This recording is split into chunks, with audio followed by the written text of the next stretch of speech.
Greetings, everyone, and welcome to the GameCola Podcast. This is podcast number 53. With me today is Paul Franzen, the only one who is available in the evening on a Sunday. Everyone introduce yourselves. Hello, everyone. I'm Paul Franzen, GameCola.net's editor-in-chief. And I'm Jeddy, the podcast commander. Thank you, everyone, for being here.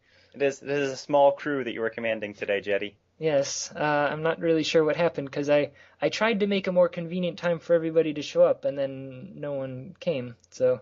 No one at all. Oh, well. Yeah. But the podcast must go on. Yes, so here we are, the two of us, the Paul and Jeddy show. So, topics. The GameCola Podcast Topic Pile. Now my favorite is to scroll down and read all the ones... Who edits this? I actually haven't looked at it in like a month and a half. The thing is that the ones up at the top are the ones that Nathaniel put, and then there are some other serious ones, and then there's how much rock could Chuck Rock chuck if Chuck Rock could Chuck Rock? Let's see. Do you believe in life after love? No, I am not strong enough. Hey, and it's followed by a smiley face. Pick a game you really love and pretend to hate it. I guess that one could be like a real topic. Mm. Is it bizarre to have a crush on a video game character? Now that sounds like something out of Yahoo Answers to me. Is it bizarre to have a video game character crush on you? Also, there's some potential in here actually. Yeah. I think yeah. All right, I'm gonna go for one. You ready for this? Which one is it? The last one there? Do you believe in life after love? That's That's not what I was going for. No. All right. Topic. You ready for this? Yeah. Are there any deal breakers that instantly turn you off to a video game? Yeah. Well, I have a few. I could just list them. Well, the big one right now for me has been I need a save anywhere function. Oh yeah. Yeah. Well, have I talked about this on the podcast before?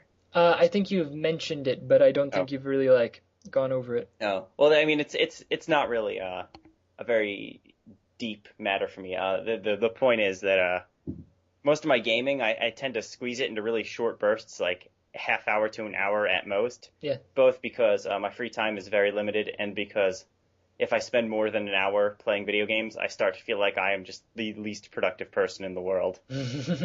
Yeah.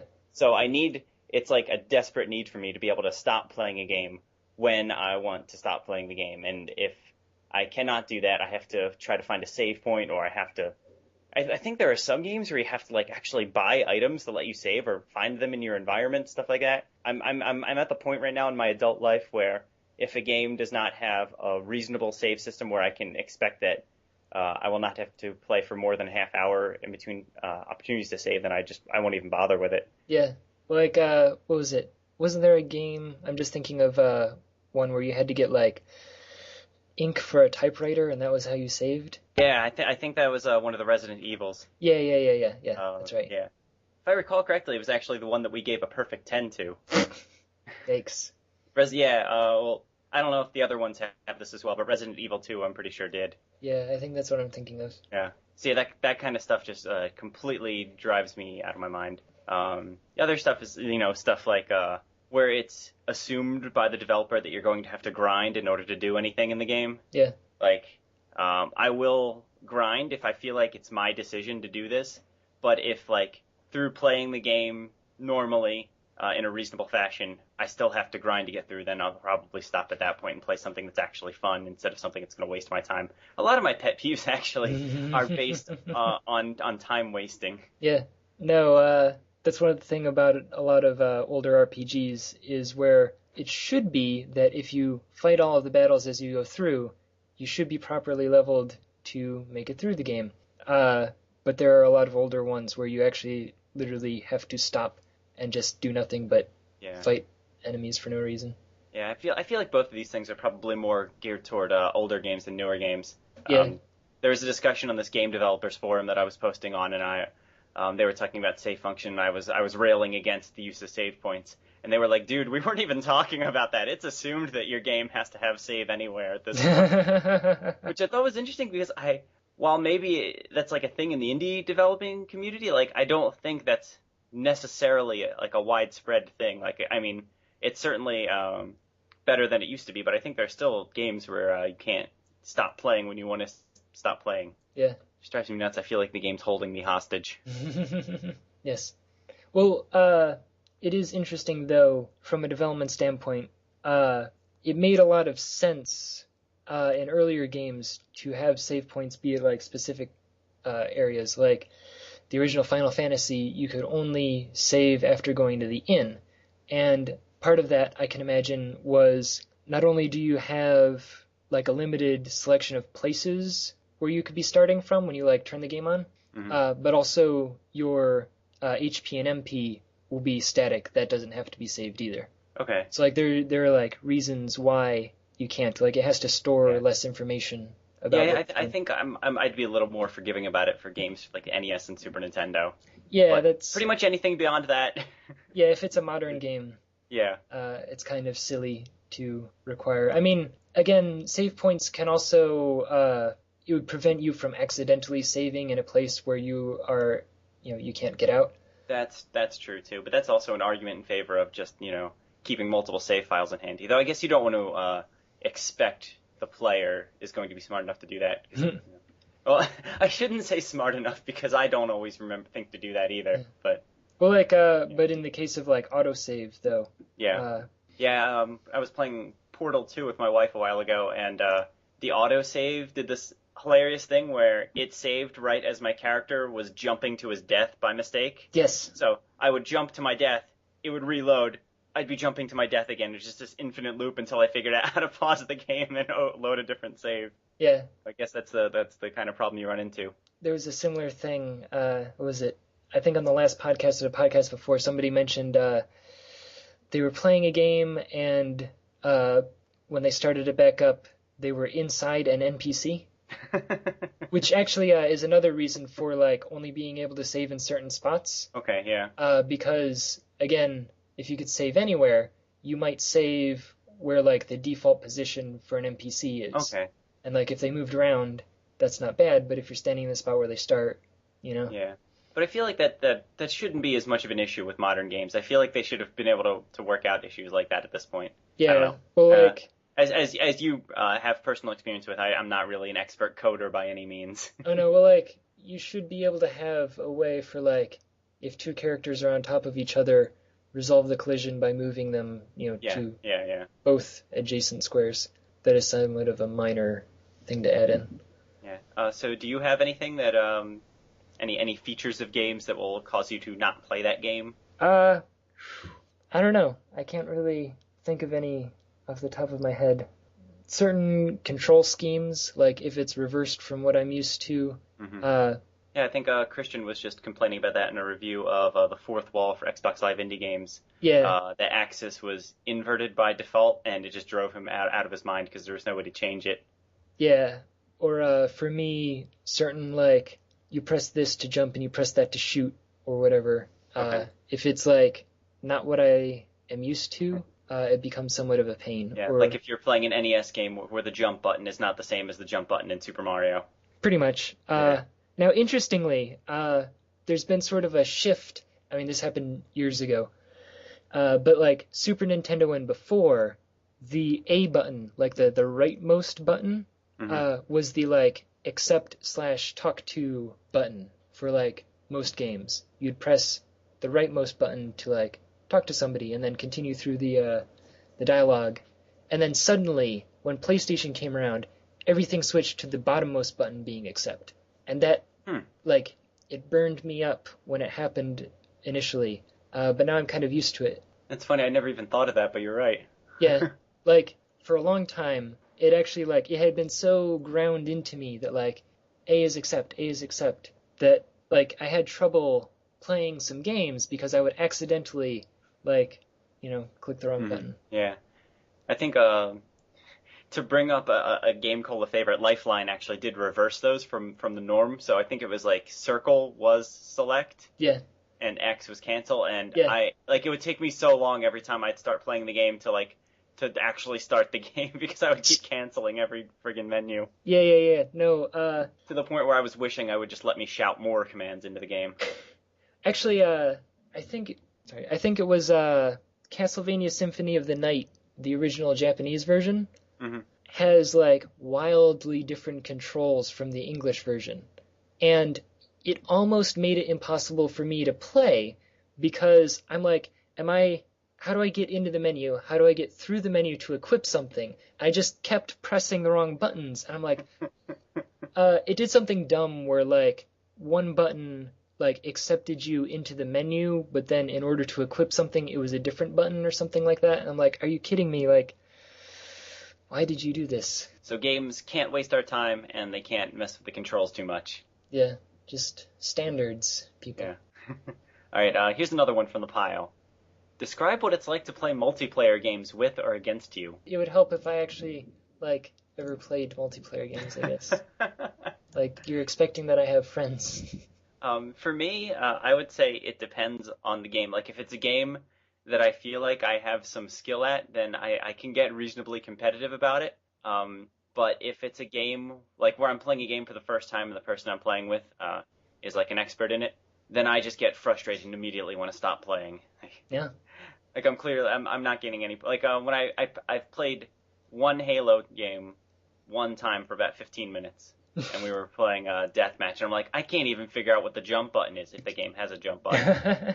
I'm like, I'm the stereotypical person running around like with his gun pointed at his shoes, getting killed every 5 seconds. Yeah. So like, yeah, I would say I get easily frustrated in games if I'm playing them for the first time against people who actually know what they're doing. Yeah. Well, I guess I tend to be the one who's pretty good at a game, or that I pick things up quickly. Mm-hmm. In case you haven't noticed, Paul, I guess I do play a few multiplayer games. Oh, no. If it has buddies or friends in the name, Jeddy, I don't think it counts. No? I don't know. Yeah, for those listeners, Jeddy and I have been playing. Well, first we played a game you may have heard of called Words with Friends over Facebook. Yeah. We were at the point where we were playing like 2 entire games per day. Yeah. But if you look at the win-loss record, it would just be like an endless list of you lost to Jeddy, you lost to Jeddy, you lost to Jeddy. So we started playing Dice with Buddies instead. Yeah, it's basically Yahtzee. Yeah, which is a little more fair to me in as much as it's pretty much random who wins every time. Yeah, but it's still fun. Yeah. Well, I like it. It has the chat room, too. So many of these Facebook games are lacking that. Yeah, it's handy when you just want to, like, sit around and chat, but not, like, just sit around. Exactly. I don't know. But it's also, what I like about both of these games is that it breaks the play sessions down into like, and I'm not necessarily saying I want to play all games like this, but it breaks the play sessions down into like 15-second bursts. Yeah, and you can like play and then come back to it. Exactly. Like, yeah, you could be, for example, I could be editing something and I'd be like, I need to do something else right now and just switch over, roll a couple of dice, see if I can beat Jeddy this turn, and then go back to editing. Yes. Just take my eyes off of it for a second. It is actually also interesting. I mean, with Words with Friends, if you start to get behind, like, there's kind of no catching up. Yeah. Like, unless you get really lucky and get, like, a Q on a triple letter within a triple word, you know? Mm-hmm. But with Dice with Buddies, whatever score that you have at any given point basically has no meaning until, like, the last 3 moves. Well, I mean, you still have to play reasonably smartly. Like, yeah, you have to still, like, after you roll the dice, you have to. How would you describe Yahtzee for someone who's never played it before? I don't know. You roll 5 dice 3 times, but you can like keep dice out. And, like, there's strategy to choosing where to place your dice. Like if you get 4 of a kind or 3 of a kind or a straight or whatever. I mean it's definitely a game that it's possible to play poorly. Yeah, I mean, there definitely is strategy to, like, I got 3 4s on my first roll, so I'm going to keep the 4s, and then I'm going to roll again. Or, like, well, I just got 3 5s, but I already have 5s, so I should, like, abandon those 5s in, hopes of getting something else. I would never abandon 3 5s. No? Well, but what if you had your 5s filled? Well, if I had the 5s filled, and the 3 of a kind. I would still consider holding onto them for. For like a 5 of a kind Yahtzee. Yes, or I was actually thinking the one in the bottom right, the chance. The chance one, yeah. Because I mean, you're still going to get a pretty high number if you have 3 5s already. That's true. Yeah. I guess it really depends on what point I am at the game, though. Yeah. I mean, there's certainly a strategic element to it, but like I was saying, it's so much more up to chance than Words with Friends that it makes it more fun for me. I guess I like that in a game. Yeah. I have a friend that I've played Mario Party with a great deal in the past. Yeah.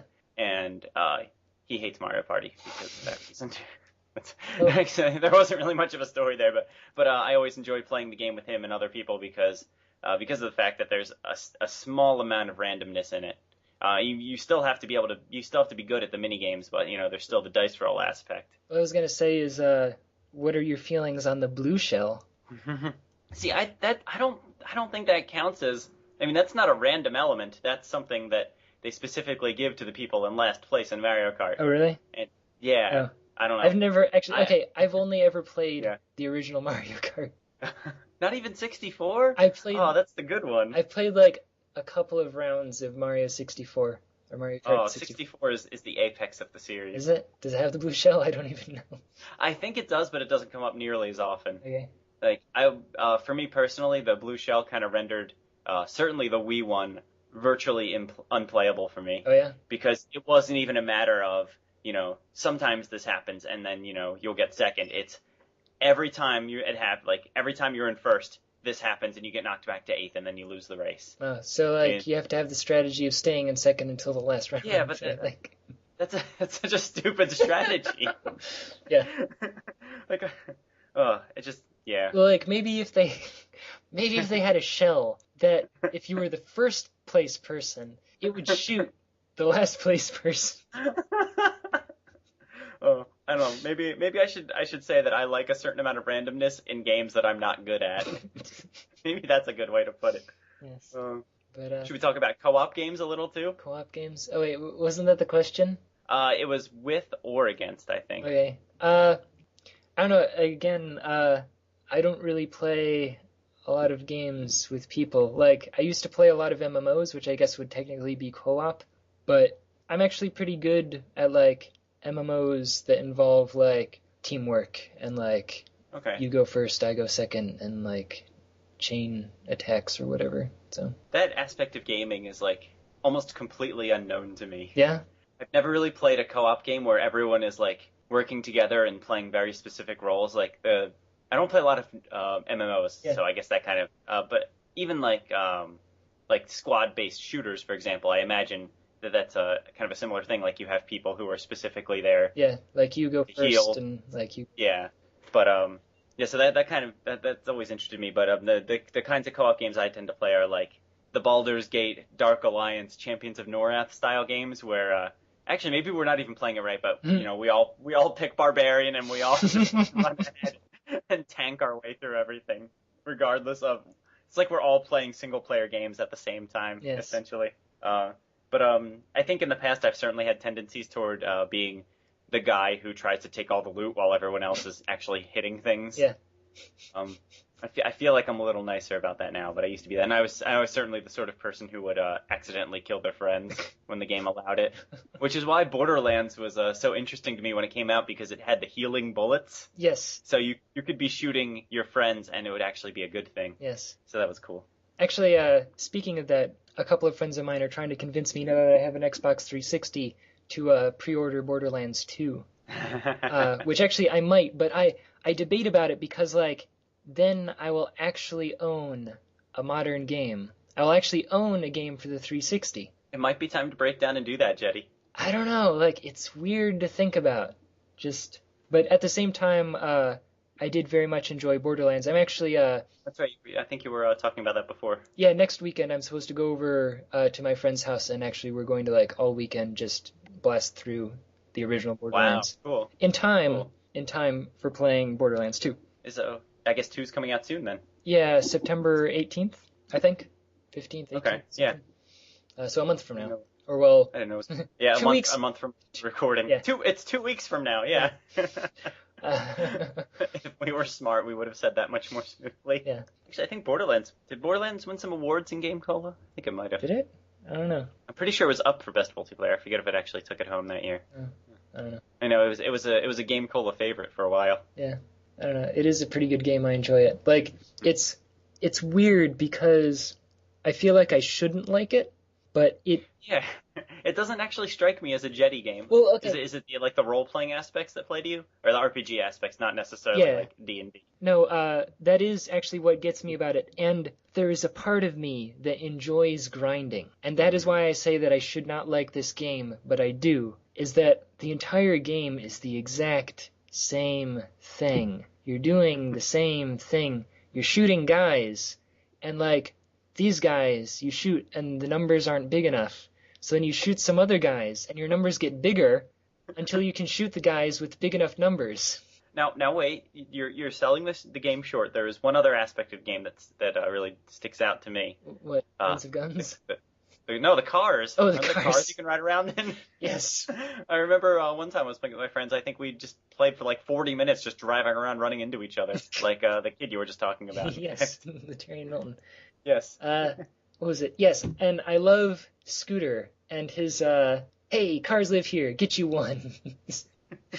It is a lot of fun, surprisingly. I don't know, again, something about the whole, like, it's what, I don't know, it must be something in humans. Like, I've read about this, if you've heard of ludology. Yeah, like the study of games. Yeah, and one of my roommates was, like, really big into this a while back. And the whole concept of, like, what gets people into games and, like, why certain games appeal to certain people and how you can make a game that, like, appeals to everybody. And there is something that people enjoy naturally about progress. Like, I do something and then I get better at it. Yeah, no, I agree with that. Like, it makes me feel happy when I level up a character in a game, or, like, obviously, when I get an achievement, that's almost the only reason to play video games at this point. Yeah. But on the other hand, like sometimes if a game focuses on that sort of thing too much, then I kind of get into the mindset where like I just feel like I'm not doing anything with my life. Yeah, and that's like where I'm playing a game to achieve, but like the idea of achieving something just within a game just seems kind of useless to me. It doesn't feel like I'm actually doing anything. So if a game focuses on that too much, I don't know. Did you read, I mean, you probably did the most influential games on GameCola? I did. I read part 1 anyway. Yeah, did you read what I said about Final Fantasy XI? I probably did. I don't remember if that was in part 1 or part 2. I think it was, actually, wait. Actually, I think it would have been in part 2 because it was with Frank. Yeah, part 1 was only A through D, I think. Yeah, okay. No, I left somewhat of a scathing review of Final Fantasy XI. As one of your most influential games? It did influence me a lot, and it basically influenced me not to play video games anymore.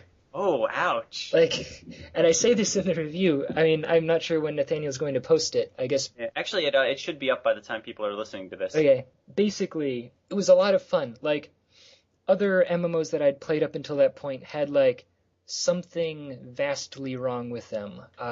Like, the playing thereof was just bad or boring, or there were bugs, or, like, there wasn't enough areas, or leveling was too slow, or whatever.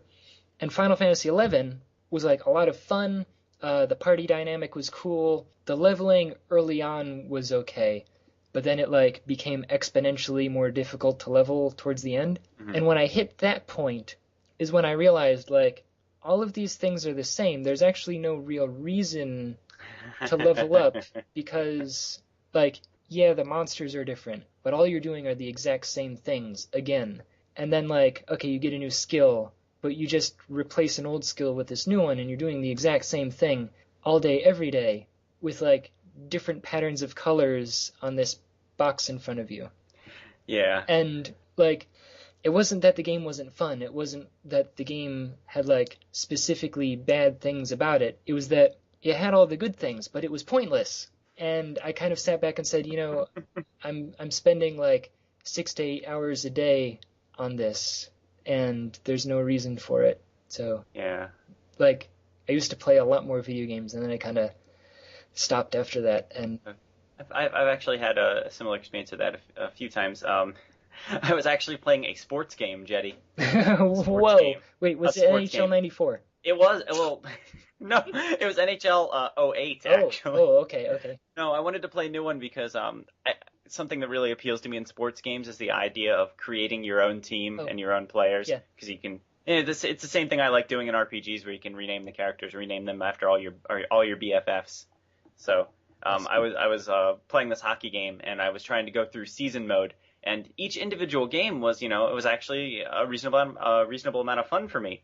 But then I played, like 30 games of it, and I was looking ahead, and I'm like, okay, I'm just gonna, try to win the Stanley Cup, whatever, no big deal. Yeah. And I was looking at it, and there's like 100 games left. And I'm like, okay, here's my dilemma. Yeah. I'm having fun playing this, but the world is really big, and there are other things I would like to experience besides playing this hockey game for the rest of my life. Yeah. So I don't know. It's a weird thing about games where you can like enjoy it and enjoy doing the same thing over and over again, but you get to a certain point, or at least I do, where I'm like, I need to have fun doing something else now. Yeah. No, I definitely agree with that, and I guess it's also something that I worry about with buying Borderlands 2 is like, I like to have fun and the game is good, but I think if I had it here at the house, I'd end up wasting a lot of time on it. I don't know. I think also I've been very focused on my own game development as of late. Yeah. And it worries me to have something that would be like taking away from that. And like if I could get something out, then I would feel less bad about wasting time. Yeah. No, I mean I'm experiencing exactly the same thing right now. That's I guess probably one of the big reasons I'm focused so much on games that waste my time and trying to avoid them. Yeah. Is because I want to be spending most of my free time working on game development stuff, working on Life in the Dorms, working on test game, working on my secret project Typo. I have a lot of projects going on right now, and I want to maximize the time that I spend playing games by playing the most fun game I can and having like the best hour I can playing a video game this day. Yeah. So like, while I'd love to actually, play all 150,000 games that require to win a Stanley Cup and a hockey game, like, there's other things I have to be doing, other things I need to be doing. Yeah. Oh. No, what was I going to say? Oh, so which game was it that he turned into a coffee cup? That was Project Typo. Okay. That was I'm using the AGS engine for anyone out there who's familiar with that. The default sprite in that game is the sprite of a coffee cup. So I was trying to animate this guy picking up a spray bottle, lifting it up, spraying himself with it, and putting it down. But I missed a frame somewhere, so he would pick it up, spray himself, turn into a coffee cup, and then run away screaming. Oh. Yikes. Oh, yeah. But, actually, Project Typo is almost finished, by the way. The prototype. Yeah. Yeah. It's I'm not going to talk about it too much because I'm not allowed to, but it's a game. It's a point-and-click adventure game based on a book with the consent of the author. Wow. So I'm putting together a prototype to try to impress him and show them that I can make a video game. A licensed game. A licensed game, yes. Technically a licensed game. Wow. No, actually, it was funny because while I was sitting here sort of making jokes on your Twitter... At Cola Chief. Yes. I actually, at that time, while I'm sitting here going, oh, come on, Paul, programming isn't that hard, I've had to rewrite my entire method of drawing stuff to the screen on my game. I'm like, oh, are you kidding me? Because XNA doesn't have good framework for doing 2D. Right. And all that I ever wanted to do, actually, was to draw pixels to the screen, or like draw pixels to an image that I then draw to the screen. And it doesn't let you. So I found ways around it that okay, I'll just draw all my stuff to an image first, and then afterwards I'll display these images to the screen. Well, that was fine with the thoughts that I had in my head initially, but now I want to change what is drawn to the screen while the game is running, and I'm finding that it's a ridiculous pain, and actually it takes a lot of processing power to take it's a pain. Yeah, through AGS, it thankfully makes everything very simple. So there's kind of a minimal amount of coding required on my part. Yeah. But the more and more I get involved in coding for this game, the more I've come to decide that programming is coming up with incredibly complex, convoluted solutions for extremely simple problems. Yeah. I feel like that I don't know, that seems to be my experience over and over again. Again, as someone who could not code his way out of the paper bag. So. No, I can code my way out of some pretty. I mean, I could probably code my way out of a plastic bag. I think you could. Oh, you've been. I mean, This has all been behind the scenes stuff right now, but Jeddy's been doing an awful lot of coding work for the website lately. Yes. Trying to come up with complex solutions for our simple problems. No, and I enjoy it. I like being able to say, oh man, this problem, this thing that you've had on your sheet for a while, you can check off now, thanks to me. Yeah, it's been kind of awesome actually, because I have actually had things on my GameCola to-do list for over 2 years, and I'll just message Jeddy about it on Facebook. I'm like, hey, can you figure out how to get rid of the stupid border around the Project Wonderful ad? And he'd be like, yeah, just do this. And that's it. Actually, when you messaged me earlier... sometimes it's more complicated than that. But. When you messaged me earlier about the size... Oh, yeah, the size of the search bar and all that stuff? I was like, oh, all he needs to do is go look at the style sheet. And then I scroll down and you're like, hey, all I did was look at the style sheet. Yeah. Like, yes. If only I was there. It took me a while because I was trying to edit the length of the search bar, so I went to the file that was labeled something to the effect of searchbar.php, and then found a variable that seemed to be indicating width, but that was not it. But everything seems to be okay now. I resized the search bar and I tested the image again, and it worked great. Oh, good work. So. I guess my stuff has been wearing off on you, my expertise. Maybe so. But were you talking about video games? It came up at one point. Actually, it's funny that we're kind of dancing around all these discussions about changes to the site, because by the time this podcast goes up, the changes will actually be in effect. Oh yeah, that's true. Yeah, I believe the podcast goes up the day that we unveil the quote-unquote new GameCola. Whoa. Well, yeah. And like the first thing in me is like, whoa, do you really want to bring up the new GameCola? Wait, you just said that it would be released the same day. So yeah, I think the plan is we're going to release the podcast that morning, and then pretty much right after that's sent out, I'm going to start rolling out the various changes to the website. That's the plan anyway. So if nothing looks different while you're listening to this, that means my plan has failed. Oh, ouch. Yes. But do we want to? It's getting. I'm wondering. Do you think should we talk about it a little? Or should we move on to reader mail? I was gonna say maybe we should move to reader mail, but I mean. No. That's fine. There are a lot of minor changes coming to the site, or that have come to the site. Have happened, or in any case, you can read all about it on the blog post that I made, titled "Gaming Outside the Mainstream," or go look at our new About page that also explains a lot of it. Yeah, or if they didn't happen. Or if they didn't happen. Yes. I'm just a raving crazy person. Don't listen to me. Yes, so Paul, you're such a jokester. We really got him going good. Yes. We're actually rolling back the site to its original newsletter format. That's the big change. We're going to the email only version. Yes. Web 1.0. Yes, like 0.5. Yeah. Man, those are the days, like, I would actually make the newsletter in front page and then paste it into an email from there. Paul. Isn't that horrifying? It is. But, those were the days. Listener mail, is that? Listener mail, yeah, let's do that. Okay. We actually have a pretty significant amount of listener mail this time. I have 5 emails here, each with multiple topics. Man, how much time is left in this podcast? 20 minutes? Okay, we can do this. Yeah. Let's see. Number 1, I have a few podcast topics for the podcast. 1, favorite animals in video games. 2, animals owned by GameCola members. 3, how to pronounce Jeddy's last name. And 4, the eternal question of who has the nicest beard on GameCola. Keep up the good work, John. So, John, Jeddy, anyone, do you think animals... Like, how are we going to define animals, first of all? Are we referring to, like, non-sentient animals, or, like, can, the Ninja Turtles count as animals? Or do we mean specifically pets, since he mentions pets in the second question? Yeah, I think he's probably talking about, like, I always really like the dog in Earthbound. He's such a loyal companion until he gets scared and runs away, but he's... No. Yes. I mean, he does own some stuff, like... early on in the game. He has an inventory? Does he? Does he have he has an inventory? I don't think so. I think he's like the teddy bear or anything. He just kind of follows. Oh. But I mean, he's significantly stronger than you are at that point in the game. Oh, that's what I thought you meant. Like he owned some like items. Oh no, like he owned this healing potion. No. Sorry. I mean that like when he attacks, he does a significant amount of damage in comparison to you. Yeah. So, I don't know, like, are there animals in video games?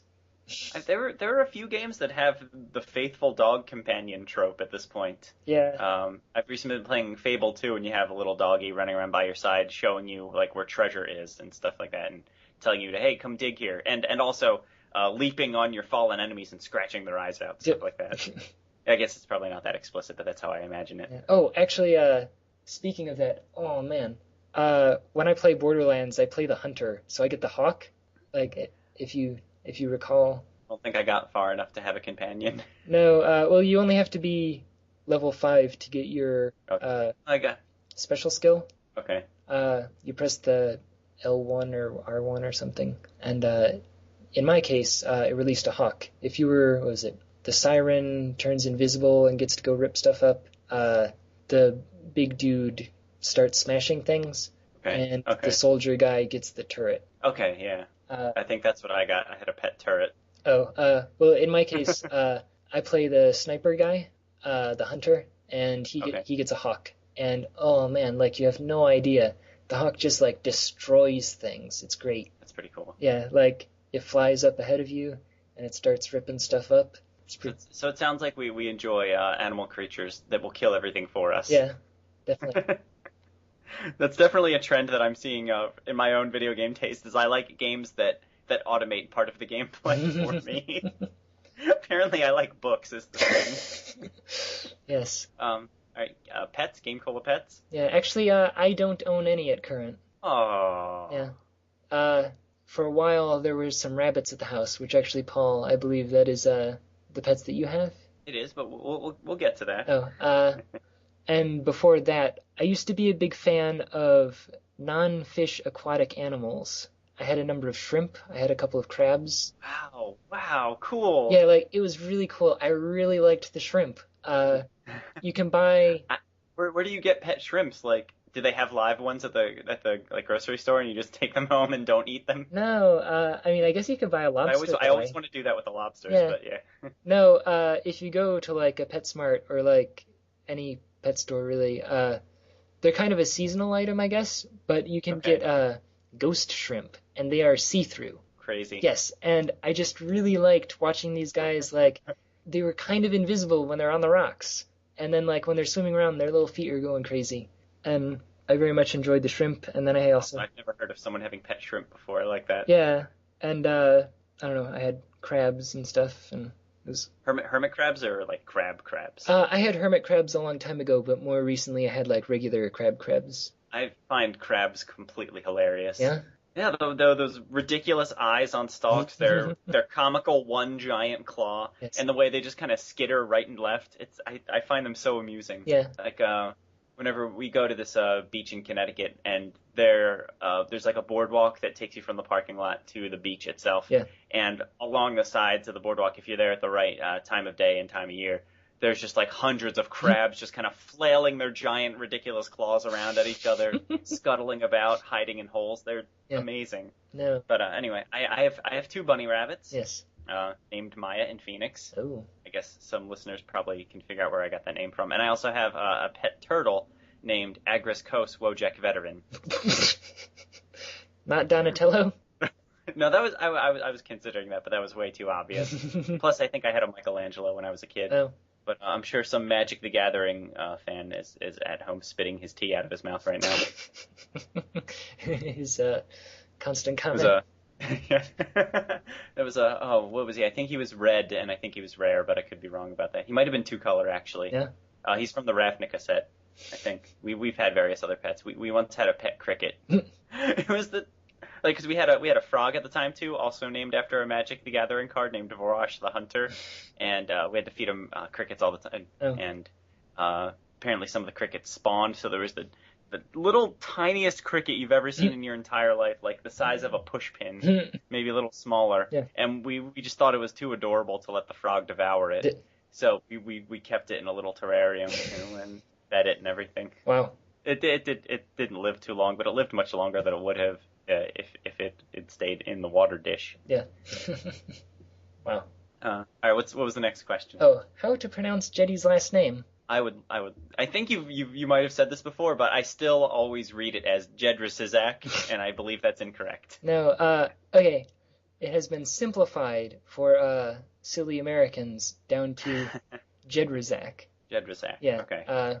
But the original Polish pronunciation is Jedraszczak. The SZ is a sh, and the CZ is a ch. And also there's like a little hook on the E, which makes it instead of an be an N, sort of. And the J is a Y. That is such an intense name. Yeah. Now, interestingly, in my very basic studies of Polish, the entire language is like my last name.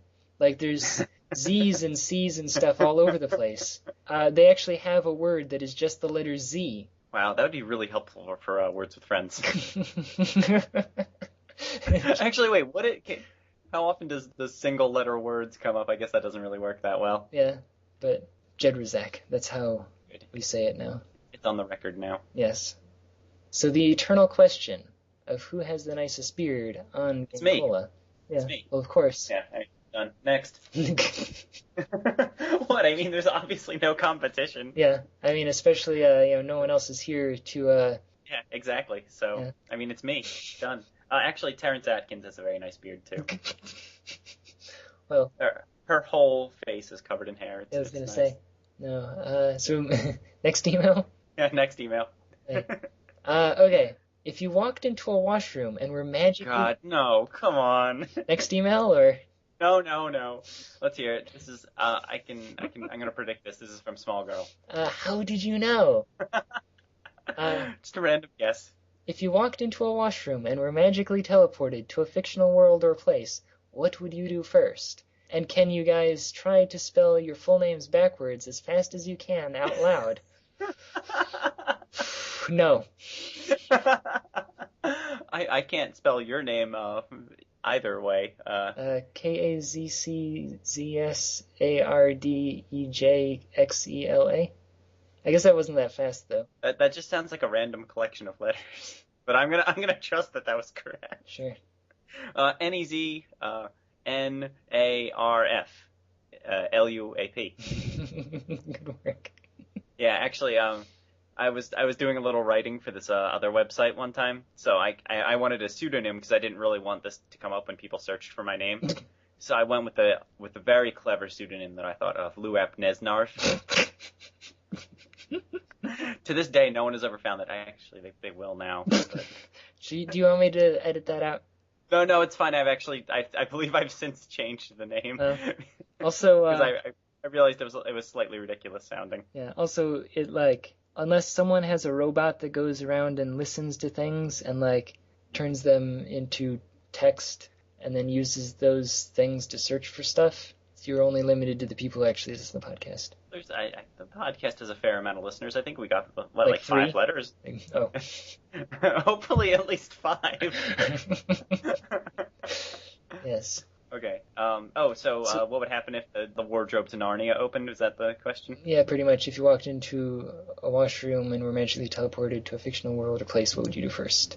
I feel like I would immediately turn around and make sure I had an exit strategy, first of all. Yeah. I would turn around, open the door, make sure I can get back out, and then, maybe explore. Maybe text my wife first, see if she wants to come explore, too. Well, I don't know. It depends on how far away you are, because, technically, would your cell phone work? Would you be able to communicate back with... Oh, well, if I could pop my head back out into the real world, then I would do it from there. Because, see, I don't know. In a way, it would be a toss-up. I think I would be a little weird at first, but then I'd be like, see ya, old world, I'm in fictional land now.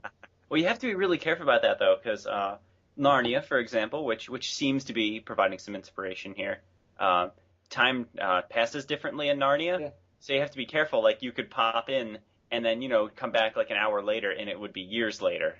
It's true. I don't know. I would feel really bad if I did that to Elizabeth, for example. Yeah. I guess that's another thing is, is it just me by myself, or, do I get to bring my friends along? Yeah. But, I don't know. Yeah, there are some serious social implications to opening that door and staying there. It also depends on the fictional world in question. That's true. I mean, am I in, for example, the recent GameCola fan fiction about the GameCola staff being sent into the Phoenix Wright world. Or, If so, would you want to stay in the Phoenix Wright world? right? Yeah. Hang out with Phoenix and Maya or Edgeworth. Those are the only character names you know, aren't they? I know Winston Payne, largely because I read the fanfic. Yes. There's also Michael Gray and wait. Well, no. It depends on if the fan fiction is really considered canon or not. I don't think it is. Oh, sadly. Yeah. All right. What else you got for us? Wait, hold on. Thanks and some questions. Ooh, greetings, GameCola greats. Hello. I like the alliteration. I'm a big fan of your podcast and just wanted to thank you all for putting time and effort to bring us 50 minutes of entertainment and 10 minutes of awkward pauses Jeddy skillfully edits out of every installment.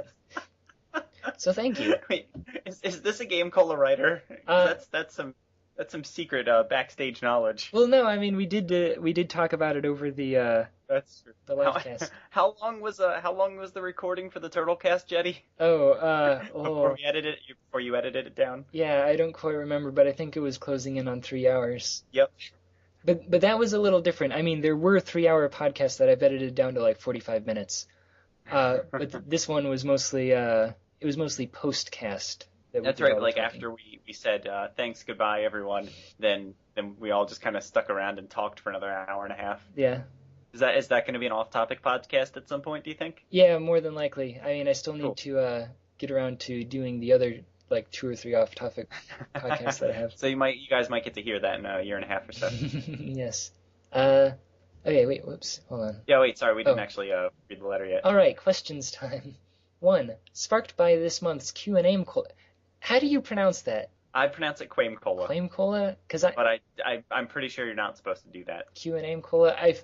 Q&A Cola, I think, yeah. I feel like Christian actually, like, stated it for the record at one point, but I don't remember. Well, I think I forget if this was on the podcast or if he was just talking with me, but he definitely reads it in his head as QuameCola. Yeah?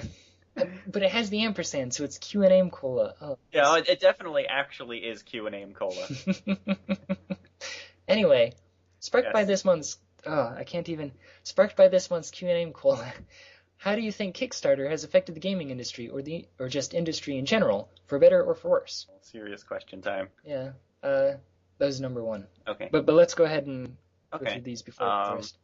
Off the cuff, without actually thinking about it that much, I think it's for the better, because, for example, now Ron Gilbert and Tim Schafer are going to make a new point-and-click adventure game. Like, that's something that's going to happen. I think using, like, the rationale they use, and I kind of buy into this theory, is that it puts the power of what games are actually going to make it shifts that a little into the people who are actually playing the games, and instead of a boardroom trying to decide what game would sell the most. Like, it gives people the opportunity to say, yes, that's something I want to play. Here's my money already. Make the game. Yes. But I guess the downside of that is when these games don't actually get made or they don't meet the expectations of those people who were putting their money in ahead of time. Yeah, and I have to kind of take Nathaniel's stance on this, that I think that there is room for Kickstarter, but I feel like it's beginning to be abused by people who basically like, I want my money now, and maybe I'll make you a game, I guess. Well, that's what I think it's best used by people making games that would not otherwise be able to make. Michael Gray is going to murder me for this, but the Nancy Drew company is starting a Kickstarter to put a Nancy Drew game on cell phones, and I kind of feel like that's the thing they could just do if they wanted to without getting people to pay for it up front. Yeah, I mean, like they're an actual company. They have resources. They already make games. Yeah. So like, what? They already make and sell the Nancy Drew games. I assume they all do pretty well. So yeah, like use some of the leftover cash from the last one. Yeah. You know? So I do agree that there's certainly room for abuse, but I think personally that it is a good thing. Yeah, I mean, I think it's good for it to be around. Yeah. But sometimes I don't think that it's so good for it to. It's too prevalent, perhaps. Yeah, and I just feel like a lot of people, like, I make games because I enjoy making games and I want to make a game, you know? Well, part of you also wants to be able to make a living doing this, though, right? True, But like, I guess because of that, I am sort of forced to make a game that I think is pretty good. Like, I can't just throw any random stuff out there. Like, I want my game to sell, so I want my game to be good. And it's like paying your mechanic before they work on your car. Like, if you pay them first, they have no reason to work on your car. I don't know if that's fair, though, because mechanics, like, they already have the money and resources. Like, this is the thing they do full time. Yeah. Like, I feel like the way Kickstarter is used best, and this actually goes against the Double Fine one, so take it for what you will, but I think it's used best for people who don't have the time and resources to make this game. They have the skill, but they just can't do it because they don't have enough money to actually make the game. Yeah. I think it's good, like I said, for games that would not get made. They just, period, would not get made otherwise. Yeah. No, I can agree with that. And the same thing with Double Fine, because they weren't able to convince a publisher. Like, I guess they didn't have the money and resources, according to them anyway, to pull this off. They weren't able to get a publisher to sign off on the idea and give them the money to do it. So they went to the people who could pay for it, and they paid for it in tenfold. Almost literally, I think. Well, that's also a different thing, is like, I'm making an XNA game. Like, I'm making an Xbox Live Indie game. So, like, I already have a publisher that's willing to accept whatever garbage I throw out. No offense. I cannot wait for Avatar Fart Miner. Just throw that out there, Jeddy. How did Avatar Planking sell, what was it, 6,000? Yeah. The developers, there's a thread on the XNA, Xbox Live Indie Games forums, where people share their sales numbers, and the people who made Avatar Planking made over $6,000 on this game. Now, to put that into perspective, here's what Avatar Planking is. There's a photograph on the screen, and your avatar is planking on it. That's the game. Do you press any buttons? Like, do you, like... I think maybe you push buttons to wiggle... No, you either push buttons to wiggle around or to change the background. Oh, because, like, I was going to say, if it was, like, you have to mash, like, A and then B repeatedly to, like, keep your character up. No, that's way beyond this game. To put it into further perspective, it's a game that I could make. Yes. I wouldn't even have to Facebook message Jeddy about it. I could just okay, I got my picture in Photoshop, I imported it into the game, there's the character, here's where the character goes. Yeah. Like,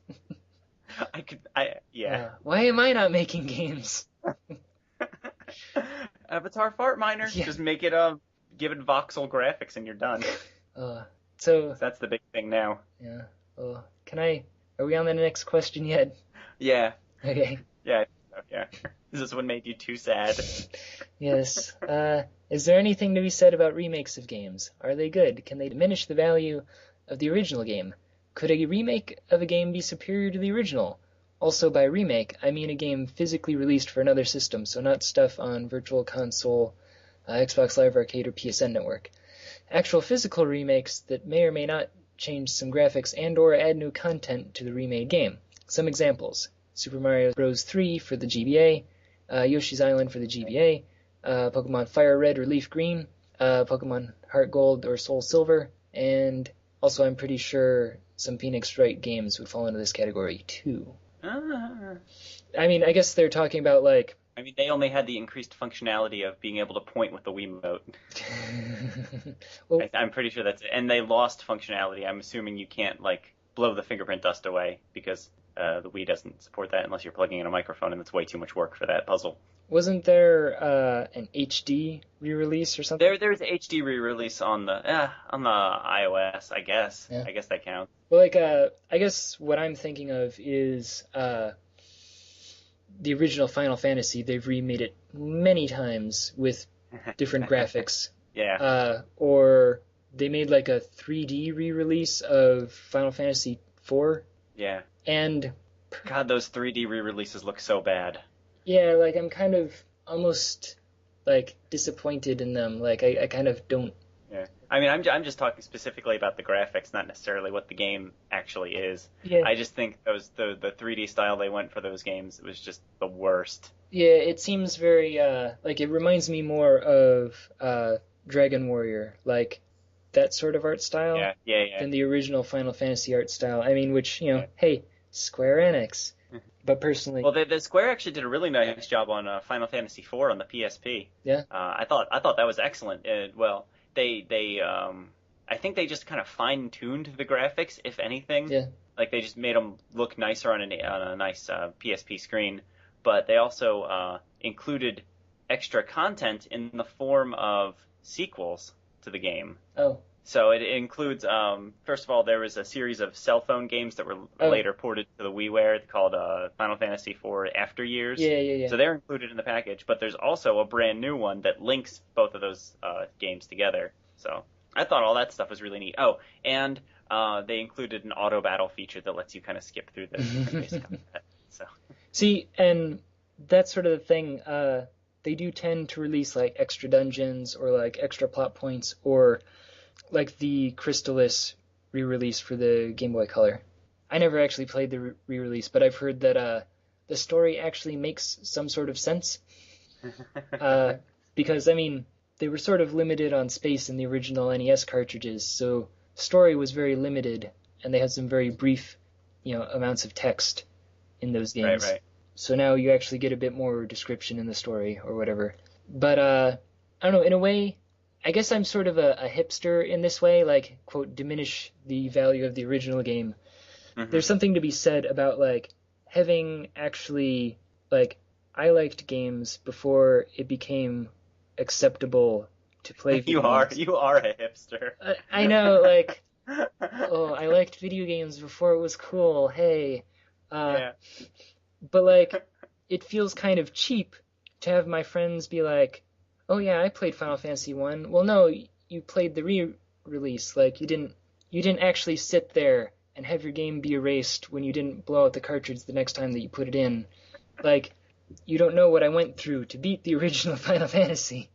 Like, yeah, that's a fair point. I mean, but at the same time, it still makes me happy that, like, when I say, oh yeah, Final Fantasy, the original, not everyone is completely clueless as to what I'm talking about. Yeah. Though that dark elf, I think, like so many topics that come up on the podcast, it just depends in general on what the developers decide to do with the remake. Things like how often the game has been remade, how much they're going to charge for it, stuff like that. Yeah. But in general, I kind of like it just because I get to get achievements for these old games. Yes. No, I mean, like for example, a game like, and actually this probably isn't the sort of example the guy was talking about, but when they ported Chrono Trigger to the DS, that was a really cool thing to do, I think, because before you could either like spend $100 on an old Super Nintendo cartridge where you probably can't save because the battery died. Yeah. Or I guess there was also the PlayStation 1 version that didn't work or had really long load times, something like that. So I think it was cool that they put together this version of the game that is very easy to play in 2010 or whatever it came out, 2008, something like that. Yeah. I think there's something to be said for that. But I also think the developers, such as Square Enix, can get a little greedy about it at times. Yeah, and yet they won't remake Final Fantasy VII in HD. Which is also very weird. Like, it's the one that everyone hangs on to, which always bugs me. But I'm gonna go on a limb. I'm gonna say it, Jeddy. It's better than Final Fantasy 1. Sorry. I can debate that. Like, I kind of have a hatred for 7. Oh. I hate the not so much the character design, although to a certain extent, I feel like they watered down or made more generic the characters that they had. But the enemy design, like, you're wandering through a desert, so of course you're going to fight deserty things like jumping masks or like a motorcycle that shoots rockets at you. Okay. Like, yeah. That doesn't. I will concede that point. Yeah. I actually, as much as I complain on the podcast and on the website about they're not remaking it, I don't even remember Final Fantasy VII that much anymore. Also, I think it particularly bugs me that, like, so many people, like, they love that game so much. Oh man, it's so great. Which, like, I can get for them was nostalgia. But again, like me with the original Final Fantasy, it's just a sign that they came into video games after it became acceptable to play video games. Like, yeah. I had been playing RPGs for years, and everyone was like, huh, loser, what kind of games do you play? Like, let's go play some Contra. I'm like, how about some Dragon Warrior? And then suddenly it's cool to, like, play RPGs. and I'm like, oh yeah, I love that Final Fantasy Oh, 3. but think of it this way, Jeddy. The little Jeddies of today, they can play these games without fear of being ostracized. That's kind of nice. It's true. It's true. My fictional children will be able to. Are you making an announcement, Jeddy? I'm pregnant. Knew it. Yes. You heard it here first on the GameCola Podcast. Breaking news. Yes. All right, we should probably continue. Okay, so question number 3. Will Jeff Day and or the ominous voice make an appearance on the GameCola Podcast? Research fails to bring up anything from the past, and I find it ironic to never have heard someone called the ominous voice. The ominous voice, and yet we have never heard them? That is an excellent point. I would venture that I think Jeff Day will be on the podcast at some point. He was slated for the 50th anniversary, wasn't he? Was he? Or the 10-year anniversary? I think he said he might have, but I don't think he ever actually made it onto the list. Okay, because I remember, I think afterwards, he was all like, oh man, I wish I had been able to go. But the reason I think that he will at some point is that he has actually recently started a podcast on his own website. Oh, that's true. I've listened to it. Yeah, I did too. He talked about me in one of them. Yeah, and they were playing Katamari Damacy. Yeah. Sorry, the reason I'm distracted is I'm trying to remember what the address is for his website so I could tell people to go see it. Randomac.net, is that it? Or... That's it, yeah. randomacc.net. So if you're inclined to figure out what Jeff Day's sultry voice sounds like, go to that website and he has 2 episodes out as of this recording. They're pretty good. Yes. They're podcasts. They're not bad. So yes, maybe we'll have Jeff Day and or the ominous voice in the podcast someday. Next email? Yeah, next email. Hi. Questions. If you play only casual games and nothing else, can you still be considered a gamer? What is your favorite game from your childhood, and do you still like it now? Will you ever try and call a fan again for a podcast like you did with Rizman in podcast 44 or thereabouts? Just wanted to know. I hope you guys aren't sick of my questions yet. Anna. So, if you play only casual games, can you still be considered a gamer? Personally, I don't have a problem with it. But I'm not the sort to be really defensive of the term gamer. Yeah. Like, if someone wants to call themselves a gamer because they play a couple of games, it doesn't bother me that much, I guess. Well, I guess I could say the same thing about, again, in this new world of video gaming, people who are like, oh yeah, I'm a total gamer. I play COD all day. Yeah, I guess. I mean, I would say in the same way that those people consider themselves gamers, there's no way, or there's no reason that someone who only plays casual games. I guess if we want to put a definition on the term gamer, I think it implies some amount of variety in the amount of games you play. So like if you just play Call of Duty or if you just play Madden, maybe the term isn't applicable. Or if you just play Words with Friends and Dice with Buddies, for example. What are you trying to say, Paul? Nothing. I'm saying maybe you should get Borderlands too, Jeddy. Maybe. Oh. No, I play my game all the time when I'm... Well, it was... But I mean, if you play like a variety of social games on Facebook, you play, a bunch of different hidden object games. Oh God, someone's gonna murder me for saying this. I'm gonna stop now. So, what is your favorite game from your childhood, and do you still like that? Yes, if you play just one Nancy Drew game, you're a gamer. So, favorite game from my childhood? Yes. Probably. It's funny actually. All my favorite games from my childhood are pretty much like my favorite games now. Well, I guess it depends on where the cutoff for childhood is. But Secret of Mana. So somewhere definitely. Around 24, 25. Yeah, exactly. Well, I'm trying to think back to when I first played Curse of Monkey Island, and if I was still technically a child then. Yeah. That would have been, I guess, late middle school, early high school. Yeah. Or I don't know, because that's the thing is, I guess now I would still consider that area to be childhood.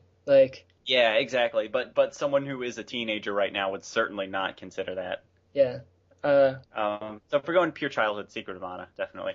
Yeah, I would say that or Crystalis, because I definitely still like Crystalis now, and is still one of my favorite games. But actually, I think Secret of Mana is on my list.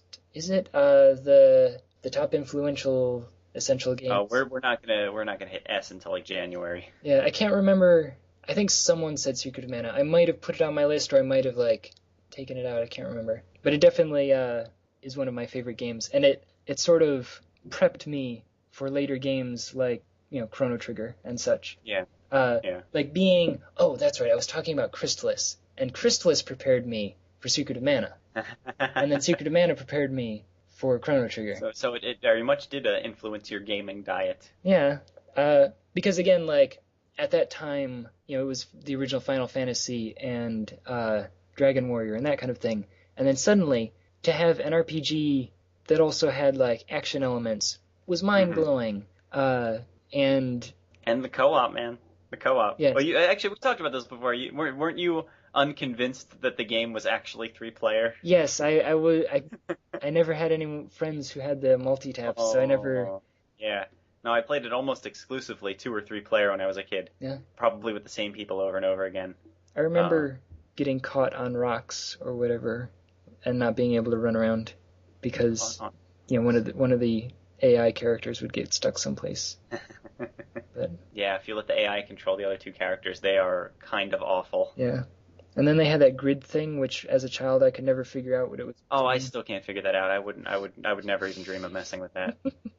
Yes. It's actually, I like this. This is tying together our co-op conversation. I actually want to tie it back to the remakes section a little bit, because Secret of Mana is a game I would love to see a company remake, keep it in 2D, flesh out the story more. Yeah, no, I can agree with that.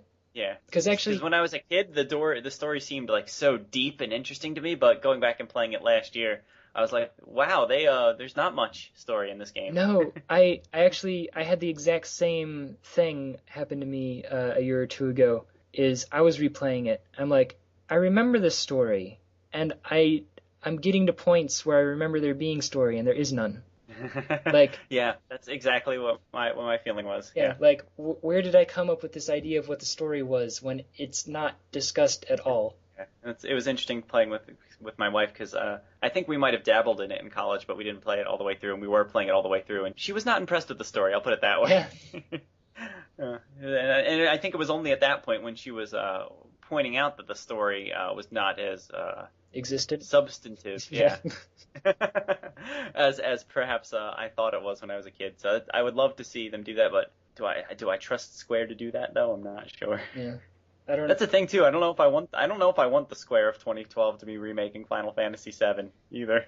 Yeah, like what have they done recently that proves they can handle it?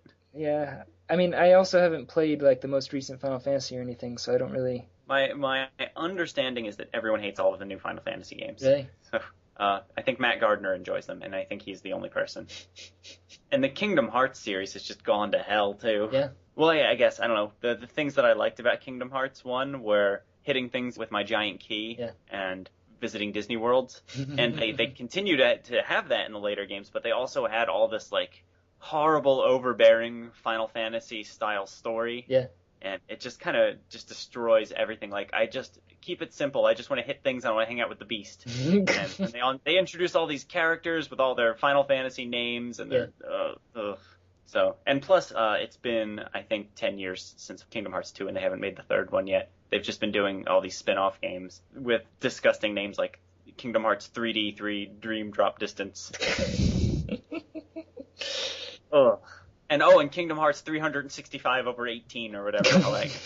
Jeez. Oh, I'm so angry. Wait, are we almost done yet? Almost. Actually, the last email asked basically the same question. Okay. Hi, I'm a recent fan of yours, and you guys are really funny. Smiley face. So my question is, what is a game you loved as a kid, but now hate? Thanks, Carmen. But now hate? Yeah. Oh. So actually, I guess that's a bit different, but still on the same topic. Yeah, so what's a game? Not... Sorry. What's a game that you used to like, but now hate? Oh man, that's a toughie. I don't know. I had really good taste when I was a kid. I'm trying to think. Actually, I had a good one when I originally read this email, and I can't think of what it is. Maybe. See, there's a lot of games that even though I hate them, I still have a certain amount of like respect for, or whatever, or like I still continue to play despite my better judgment. Like Seventh Saga, I believe I've discussed previously, because that game is a ridiculous grind fest. Just there's no way you can't grind in that game. And, like, there are things to like about it, like the companion system or whatever, or apprentices or whatever, and the story was interesting in comparison to other games at the time. But, again, it's impossible to play. Yeah, I think this just signifies that I am in fact still a child, because I can't actually think of any games that I really liked when I was a kid, and I tried to go back and play them and did not enjoy nearly as much. I think there was a brief time when I thought Bubsy was playable. Were you here when Matt Jonas was complaining about Bubsy? I'm not sure if I was. I might have been. Yeah. But then, I think, I re-rented it once when I was a kid, and then I played through, the first couple levels and enjoyed it because I didn't know any better. Yeah. And then I bought it later on in high school, and I played those same first couple levels, and they were great. Yeah. And then I played the rest of it. Yeah, actually, I have that experience with some games as well, where, I have very clear memories of playing, the first couple of levels of a game and nothing else, and then I come to find that, the game wasn't that fun, and I was just really bad at it. Actually, that's my experience, oh man, I shouldn't say this, with the Genesis Sonic the Hedgehog series. Oh, yeah? As a kid, I've played, the first several levels over and over again, because that's all I could do. Yeah. And then trying to go play them in my adult life, I've had the same experience, but I have, as has come up so many times on this episode, I have no patience anymore. Yeah. So instead of being okay with, playing the first few levels, trying to get farther, trying to actually progress in the game, I just get annoyed and want to be able to restart from where I died. And when I can't do that, I'm very upset. Actually, it's sort of comical because I never owned a Sega system, so I never really played Sega games. And it's interesting because my entire, all of my experience of playing Sonic is the, 5 minutes of demo that I played at, Toys R Us, or, Sears, where they had a demo system, which usually would force you to restart, after a certain point. So I might get to the end of the first level, and then it would just, hard reset. Yeah. Yeah, so... I'm not saying Sonic is a bad game, anyone. I'm not saying that. Yes. I'm saying I'm bad at it. It's okay, Paul. I remember when I used to like video games, man. I know, We are, the two single worst people to be having this podcast. Yeah, do you own any modern games? Oh, I own quite a few. I mean, I have a 360, a PS3, and a 3DS, and a PSP, and DS, and all that. Wow. But I just have very specific tastes, and as we discussed so much earlier, a variety of things that will make me either not buy the game to begin with, or turn the game off, trade it on Goozex immediately when I discover that it exists. Wait, is this one of those deal breakers? What, that I'm not good at a game? Because yes, it is. Well, it's a thing, man, this podcast is so cohesive. It's the sort of thing where if it's the sort of game I have to play for hours and hours and hours just to get good enough to beat the first level, I see that as wasting my time. I feel like getting good enough to beat a level in a video game, it does not feel like an accomplishment to me. Yeah. It just feels like a thing that I had to do to get to the fun parts. Yeah. And if I'm working that hard to get to the fun parts, I'd rather just play a different video game that's all fun parts. Yes. No. So yes, if I'm not good at a game, that's a deal breaker. Yes. No, I don't know, do I want to play video games? Do I want to buy Borderlands 2? Do you? Kind of, but I feel like I shouldn't admit it. It's a solid game. I assume it's going to be a solid game. Admitting that I own a modern game? I mean, it's bad enough. It's bad enough telling people I have an Xbox 360. Well, Jeddy, when my Xbox indie game comes out, you're going to have to buy that. So that's true. You will own an Xbox game at some point. And actually, I've been collecting all of these Bing rewards points that I can use. Have you really not actually bought even an indie game? I haven't. Wow. I have 100 whole Microsoft points on my account as well. So that's enough for one indie game and a little extra. Yeah. You get Cat Pong or something. I actually have enough points. I should make fun of that. Someone on my Twitter feed is actually working on that, I think. No, I actually have enough points. I mean, I have 100 points on my account, but I have 700, 800 Bing rewards points. Oh, hey. Vaguely translates to, what was it, 120 points is 100 Microsoft points. So I have quite a build up there that I could spend. I could buy maybe 8. Wow. Well, that's enough for like an Xbox Live Arcade game too, if you want. Oh man. Yeah. The possibilities are endless. Well, there's a definite end. After you buy your one game, you will have reached it.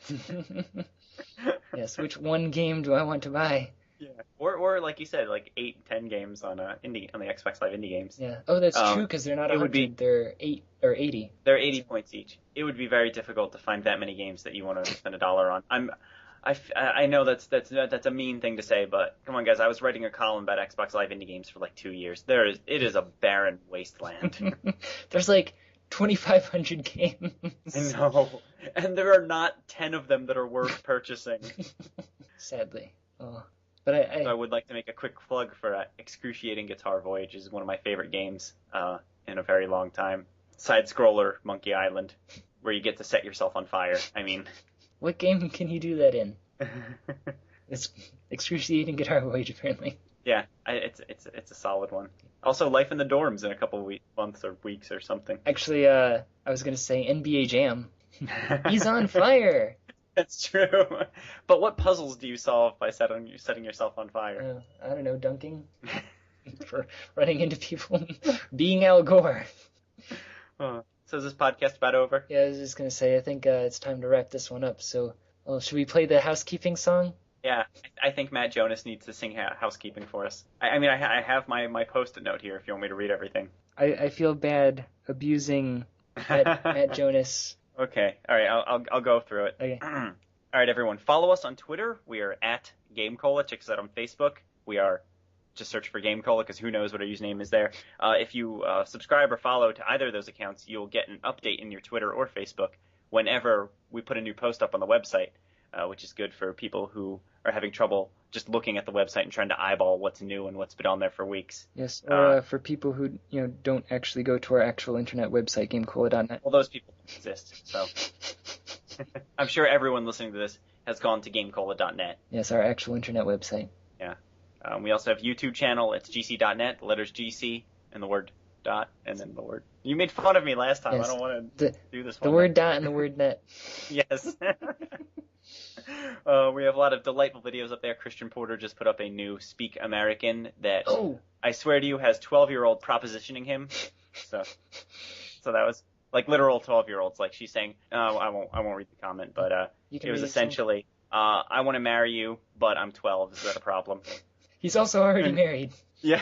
It was funny actually because she's like, I know you're at least 22.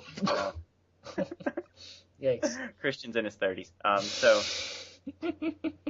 YouTube, check us out on iTunes, subscribe, rate us 5 stars, rate us only 5 stars. If you don't like us, don't rate us anything. Yeah. If you don't like us, we're not there. We're not actually on iTunes in that case. You can email us podcast@gamecola.net. We might read your letter on the air. Maybe. Answer your questions. It happens sometimes. We did it for a big chunk of this podcast. Yeah. And finally, as alluded to a couple of minutes ago, we have an actual internet website, GameCola.net. There might be some updates on it right now. Look around. Yeah. It might look a little different than used to, Anyway, very, very little different, actually. Well, but there's changes. Yes. Wait, there were in the past. Now, Stop recording these things so far in advance. Now that we're in the future. There are or might be changes depending on if they work. Yes. So look for them. It's a game. Maybe. See if you can spot the differences. Yes. But, okay. I think this podcast is over. I think it is too. Thank you everyone for listening and for the people who emailed us. Thank you, Jeddy, for hosting it. Yeah. Thank you for actually showing up, Paul. Yeah, no problem. I'm always over. Unlike all these other people. Yeah. They're all fired, by the way. The site's just me and you now. Oh, is that the major update? Yes. We're cleaning house. Yes. But I hope you guys didn't like Michael Gray very much. Sorry. Yes. But, okay, this podcast is over. All right. Bye, everyone. Bye. Bye.